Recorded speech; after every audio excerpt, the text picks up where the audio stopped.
안녕하세요. 김종명의 건강보험 하나로입니다.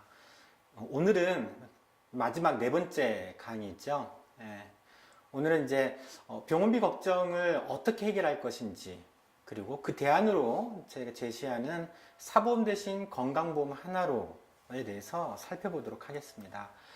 그간 제1강부터 3강까지는 국민의 병원비 부담이 큰 이유하고, 그래서 민간의료보험과 같은 사보험에 가입할 수밖에 없는 현실, 하지만 그 민간의료보험이 가진 한계는 너무나도 분명하기 때문에 실제로 병원비를 해결해 주는 것은 제한적일 수밖에 없다는 내용으로 살펴보았죠.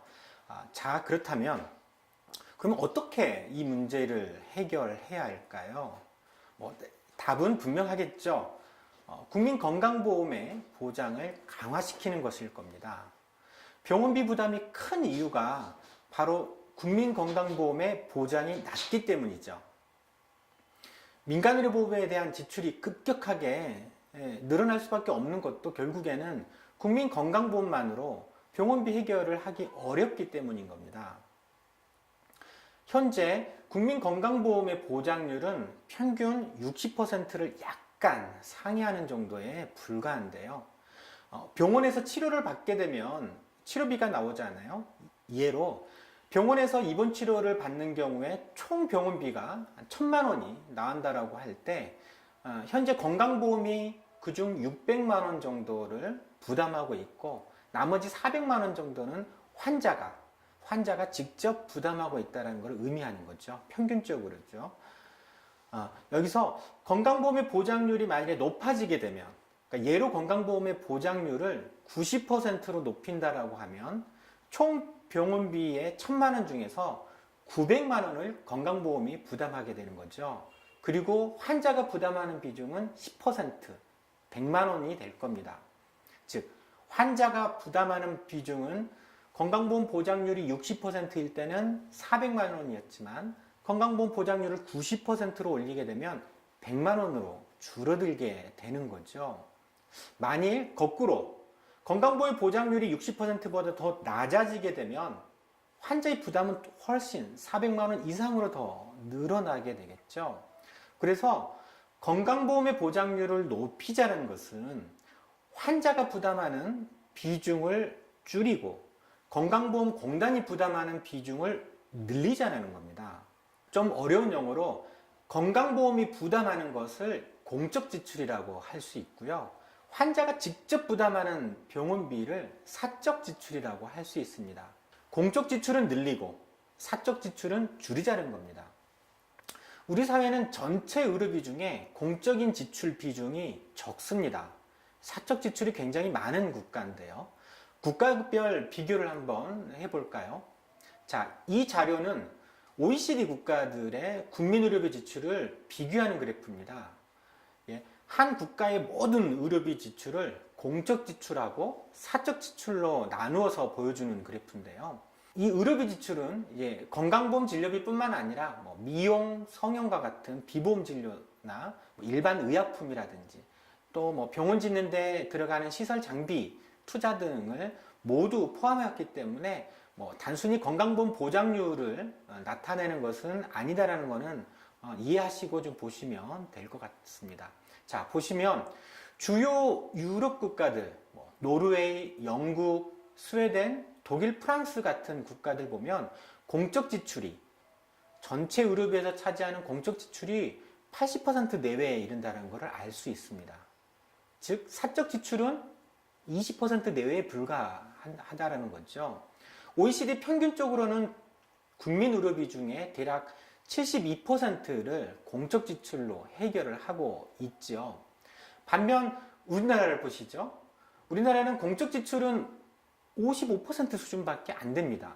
유럽에 비해서도 매우 적고요. 평균에서도 훨씬 낮습니다. 그러니까 그만큼 사적인 지출, 즉 국민이 직접 부담하는 의료비 비중이 그만큼 높다라는 것을 의미하는 거죠. 병원비 부담이 큰 이유가 바로 여기에 있습니다. 우리하고 비슷한 처지에 있는 국가들이 보시면 미국, 멕시코, 칠레 이 정도뿐이죠. 대체로 이제 미국하고 FTA를 체결해서 미국과 좀 친한 국가들인데요. 미국은 아시죠? 미국은 의료 자체가 민영화되어 있는 국가입니다. 그래서 세계 최고 수준의 의료 비출을 하고 있죠. 그만큼 국민들이 가진 의료 불안도 큰 나라입니다. 이렇게 의료비 부담이 큰 이유는 한 사회의 의료비에서 공적인 지출이 적고 사적인 지출이 큰 이유라는 것을 쉽게 알 수 있겠는데요. 국가 간 비교하는 좀 다른 자료도 보시죠. 이 자료를 보시면 좀 더 피부에 다가올 것 같은데요. 이는 이제 의료비 부담 중에 입원했을 때 의료비, 또 외래 진료받았을 때 의료비, 또 약을 지을 때 각각 의료비 부담률을 비교한 표입니다. 보시면 스웨덴이나 네덜란드, 프랑스, 일본까지도 이런 국가들은 입원했을 때 병원비 보장률이 90%를 넘습니다. 심지어 거의 100% 가까이 된다는 걸 알 수 있지요. 그러니까 사실상 이런 국가들은 입원했을 때 환자가 부담하는 병원비는 거의 없다라는 것을 의미합니다. OECD 평균만 비교하더라도 입원 진료비의 보장률은 85%를 넘습니다. 하지만 우리는 60%가 안 되죠. 또 OECD 국가들은 대체적으로 큰 치료비가 들어갈수록 환자가 부담하는 비중은 매우 적다라는 걸 알 수 있습니다. 입원 진료는 거의 무상의료에 가깝고요. 반면에 외래와 약값은 환자 부담이 상대적으로 좀 더 있는 것을 알 수 있습니다. 그런데 우리는 오히려 반대죠. 입원 진료일수록 또 입원이라고 하더라도 큰 병원에 입원할수록 병원비 부담은 더 커지는 특징이 있습니다. 뭔가 잘못된 거죠. 따라서 이를 바꿀 필요가 있습니다. 유럽의 복지국가들처럼 국가나 건강보험과 같이 이 사회가 공동으로 함께 책임지는 공적 지출은 늘리고 의료비에 대한 사적 지출은 줄여야 하는 거죠. 자, 그렇다면 어떻게 공적 의료비 지출을 늘릴 수 있을까요? 당연하죠. 그거는 공적 지출을 늘리려고 하면 그만큼 공적 재원을 확충하면 되는 겁니다. 문제는 그럼 공적 재원은 누가 부담하는 건지를 알아야 되겠죠. 즉 건강보험의 재원은 누가 부담하고 또 이를 어떻게 확충을 할 수 있을까요? 이는 제3강에서 간단하게 제가 설명한 적이 있었는데요. 건강보험의 재원은 국민만이 내는 건 아니죠. 국민도 내고 사업주도 내고 국고도 정부도 부담을 하고 있습니다. 전체 건강보험의 재원 중에 국민은 대략 55%를 부담하고 있고요. 사업주가 한 30%를, 그다음에 국고 지원이 대략 15% 정도로 부담하고 있는, 이렇게 서로 세 주체가 분담하고 있는 구조죠. 반면 환자가 직접 부담하는 병원비는 그와는 전혀 다르죠. 환자가 부담하는 병원비에는 건강보험이 보태주는 것도 아니죠. 국고나 사업주가 보태주는 것도 아닙니다. 환자가 100% 전액 부담을 해야 되죠. 병원비 부담이, 환자가 가진 병원비 부담이 큰 이유가 바로 여기에 있습니다. 그래서 국민의 입장에서는 무조건 건강보험의 재원을 좀 확충을 해서라도 그것으로 병원비를 해결하는 게 유리하겠죠. 유럽의 대부분의 복지국가들처럼 말이죠. 자, 그러면 저는 여러분께 건강보험만으로 모든 병원비를 해결하기 위해서는 공적 재원을 확충하자, 즉 건강보험의 재원을 확충하자, 그러기 위해서는 국민이 건강보험료를 더 내야 된다고 주장합니다. 물론 국가도 더 내야 될 거고 사업주도 더 내야 될 겁니다. 어떻습니까? 동의하시나요? 만일 국민들이 한 목소리로 이런 요구들을 만들어낸다라고 하면 충분히 가능할 거라고 생각합니다. 다른 OECD 국가들 다 모두 거의 무상의료를 하고 있는데 우리가 못할 이유가 어디에 있겠습니까? 물론 국민들은 이 건강보험료를 인상하는 거에 대해서 좀 부담은 좀 갖고 있습니다. 분명히요. 하지만 이미 많은 국민들이 좀 알고 계시는데요. 자, 볼까요? 이 그래프는 보험소비자 조사 결과입니다. 그러니까 2011년도에 보험 가입자를 대상으로 건강보험의 보장성을 확대하기 위해서는 건강보험료 인상이 필요한데 그것에 대한 의견을 물었습니다. 국민의 43%는 보험료를 인상하더라도 건강보험의 보장성을 확대하자라고 하였고, 또 47%는 현재 수준을 그대로 유지하자. 그리고 나머지 11%는 오히려 민간 의료보험으로 하자라고 답했었는데요. 절반 가까이나 되는 국민들이 무려 보험료 인상에 찬성하고 있는 겁니다. 물론 이제 나머지 절반 정도의 국민들은 현재 수준으로 가자라고 답하긴 하셨습니다만, 지금의 건강보험의 구조와 지금까지 제가 말씀드렸던 내용들, 민간의료보험이 아주 큰 한계를 가지고 있다는 것들을 상기한다라고 하면 아마 이분들도 건강보험에 대해서 새롭게 인식을 좀 하지 않을까 싶습니다. 자, 그렇다면 어느 정도의 건강보험료 인상이 필요할까요? 저는 건강보험의 보장률을 최소 80% 이상으로 하면 충분하다고 봅니다. 그러니까 특히 이제 병원비 부담이 큰 입원 진료의 보장률은 90%로 높이고요. 또 3대 비급여, 특진료, 상급병 진료, 간병료 이거를 포함해서 모든 비급여는 급여화 시켜야 될 거고요. 그래서 연간 100만 원 상한제를 이 정도면 충분히 시행할 수 있습니다. 건강보험의 보장률을 80% 정도만 높이면 충분히 가능하죠. 왜냐하면 병원비 부담이 크지 않은 외래 진료라든지 약값 같은 경우에는 현재 건강보험의 본인 부담률 30% 정도는 유지해도 괜찮다고 봅니다. 우선적으로 큰 병원비 부담이 없도록 하는 것이 가장 큰 급선무라고 생각을 하고요. 이렇게 보면 2013년도에요. 총 건강보험 진료비는 한 64조 정도 했습니다. 그중 건강보험 보장률이 한 62% 정도 되니까 건강보험이 대략 40조 원을 보장해 주었고요. 나머지 한 24조 원 정도는 국민이 직접 지출한 거죠. 만일 건강보험의 보장률을 80% 정도로 올리게 되면 건강보험이 51.2조 정도를 부담하게 되겠죠. 그리고 국민 부담은 24조에서 한 12조 정도로 절반 가까이 줄어들게 되는 거죠. 특히 연간 병원비 상한제 100만 원 이상은 절대 부담하지 않도록 한다라고 하면 건강보험의 보장률을 80%로 정도로만 인상하더라도 대체적으로 큰 병원비 부담은 사라질 수가 있습니다. 물론 실제로는 재원이 이거보다는 좀 더 필요할 겁니다. 왜냐하면 환자의 부담이 큰 간병료 같은 경우에는 건강보험의 보장에 지금 제외되어 있기 때문에 이걸 포함하게 되면 실제 재원은 좀 더 늘어나는데요. 이전에 그 건강보험 하나로 시민회의에서 보장 목표를 입원 진료는 90% 그리고 연간 100만 원 상한제, 간병 서비스 급여화 등을 위해서 필요한 재원을 대략 연간 14조 원 정도로 추산한 바가 있었는데요. 그럼 14조 원 정도의 건강보험 재원을 확충하게 되면 적어도 국민들이 외래나 약값에서 일부 부담은 있더라도 큰 병원비 부담은 완전히 사라질 거라고 생각을 하는 거죠. 그러면 14조 원의 재원을 확충을 한다라고 하면 이 14조 원을 모두 국민들이 부담하는 것은 아니죠. 왜냐하면 사업주와 국고 지원이 보태지기 때문에 실제 국민들이 부담해야 될 거는 그 중에 한 6.5조, 한 절반이 정도만 부담하면 되는 겁니다. 국민이 부담하는 거 역시도 건강보험료는 소득에 따라 비례를 부담하기 때문에 대부분의 서민들은 그렇게 부담이 크지는 않습니다. 어찌됐든 대략 현재 부담하고 있는 지금 우리가 부담하고 있는 건강보험료의 한 30% 정도를 추가로 부담하면 충분한 재원이 확보되지 않나 싶은데요.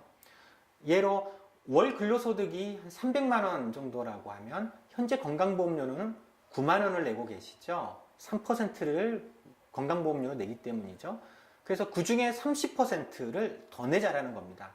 그러면 9만 원의 30%는 2만 7천 원이 되죠. 2만 7천 원을 더 부담하자라는 겁니다. 그래서 이렇게 건강보험의 재원을 확충해서 대부분의 병원비, 특히 큰 병원비를 건강보험으로 해결할 수 있다라고 하면 우선적으로 의료비 불안은 사라지게 됩니다. 그리고 또 하나, 여기 추가적인 혜택이 주어지죠. 바로 민간의료보험 지출 역시 대폭 줄어들 수가 있습니다. 우리는 앞에서 제1강에서 가구당 민간의료보험료로 한 달에 무려 27만 원 정도를 지출한다고 제가 말씀드렸었죠. 아마 건강보험의 보장률이 대폭 좋아진다라고 하면 민간의료보험 지출에 적지 않은 부분을 줄일 수 있을 거라고 생각을 합니다. 적어도 실손의료보험에 가입할 이유는 사라지게 될 겁니다. 또 기존의 실손보험 가입자가 굳이 해약을 하지 않더라도 건강보험의 보장이 확대된다라고 하면 실손형이 줄어들기 때문에 실손보험료 자체가 자연스럽게 줄어들게 됩니다. 즉 전체 국민들이 부담하는 이 의료비 부담은 줄어드는 효과를 가져오게 됩니다. 간단하게 제가 도식해서 그림을 보여드리도록 하겠습니다. 이 그림은 좌측은 현재 국민이 부담하는 의료비 지출을 나타내고 있죠. 현재는 건강보험의 보장률이 낮다 보니까 환자가 부담해야 되는 본인 부담이 크죠. 사적 지출 부담이 매우 큽니다. 이것 때문에 가계 파탄이 발생되는 건데요. 그래서 대부분의 국민들이 또 값비싼 민간의료보험에 가입할 수밖에 없는 현실인 거죠. 그런데 앞에서 제가 말씀드렸듯이 민간의료보험이 이 가계 파탄의 위험을 줄이는 효과는 사실 그리 크지 않다라는 겁니다. 왜냐하면 의료비 지출의 상당은 노인 계층에서 지출을 하는데 노인들의 경우에는 사보험료, 민간의료보험 부담이 너무 커서 가입하기가 어려울 뿐만 아니라 보험사도 노인에게는 민간의료보험을 잘 팔지 않기 때문인 거죠. 그래서 현재 가계를 책임지고 있는 중장년 계층은요, 민간의료보험은 민간의료보험료 지출대로 부담을 하고 있고 또 연로하신 부모님 병원비 부담은 또 그 부담대로 지고 있는 현실인 겁니다. 그런데 이 건강보험의 보장률을 대폭 확대하게 되면 병원비 부담이 대폭 줄어들게 되겠죠. 병원비 걱정이 줄어들기 때문에 민간의료보험 지출도 같이 줄어들 수밖에 없는 겁니다. 결국 국민이 부담하는 전체 의료비는 줄어들는 효과를 갖게 되는 거죠. 건강보험료를 인상하는 것이 국민의 부담을 늘리는 것이 아니라 오히려 줄이는 것이라는 것을 알 수가 있습니다. 어떻습니까? 사보험이 아니라 건강보험의 재원을 확충해서 건강보험 하나로 병원비를 해결하는 것에 동의하시나요? 네. 자, 그리고 마지막으로 하나 더 말씀드릴 텐데요. 지금 건강보험은 적어도 최소 1년 이상 모든 국민이 병원비 걱정 없이 해결할 수 있는 재원을 이미 갖고 있습니다. 지난해까지 건강보험은 무려 13조가 흑자였고요. 올해도 3, 4조 이상 흑자가 예상이 되고 있습니다. 이 정도 재원이면 적어도 1년 동안은 모든 국민들이 병원비 걱정 없이 건강보험만으로 병원비를 해결할 수 있는 충분한 재원입니다. 그런데 이상하게도 현재 정부는 이 돈을 보장성 확대에 쓰지 않고 그냥 적립해 두려고 하고 있는데요. 왜일까요? 참 이해하기가 좀 어려운 현실입니다. 다른 복지들은 다 돈이 없다고 오히려 축소하고 있는데도 돈이 남아들고 있는 건강보험은 복지 확대에 사용하지 않으려 하고 있거든요. 그래서 현재 진보적인 성향의 정당과 보건의료 시민단체들은 건강보험 현재 흑자를 보장성 확대에 사용하자라고 하는 주장을 하고 있습니다. 현재 건강보험이 가진 흑자를 건강보험 보장성 확대에 사용하게 된다고 하면 모든 국민들이 적어도 1년 동안은 병원비 걱정을 덜어낼 수가 있습니다. 물론 이제 현재 흑자는 단지 1년 정도 약간 상회하는 정도만을 물론 커버할 수 있는 재원이긴 합니다. 그 이후의 재원에 대해서는 추가적으로 보험료 인상이라든지 확충을 하더라도 저는 국민들이 얼마든지 동의를 해줄 수 있다고 생각을 합니다. 시민 여러분, 지금까지 4차례에 걸쳐서 사보험 대신 건강보험 하나로에 대해서 말씀을 좀 드렸습니다. 저는 우리 사회가 함께 연대하고 또 함께 행복하게 웃으면서 살 수 있는 그런 복지국가가 되기를 소망하고 있는데요. 복지국가로 나아가기 위해서 가장 중요한 과제가 저는 바로 이 병원비 문제를 해결하는 것이라고 생각합니다. 병원비 문제만큼은 개인에게, 환자에게 혹은 시장에게 알아서 맡기는 방식이 아니라 우리 사회가 함께 건강보험이라고 하는 사회보장제도로 해결할 수 있어야 된다라고 생각을 합니다. 시청자 여러분, 그동안 고마웠습니다. 감사합니다.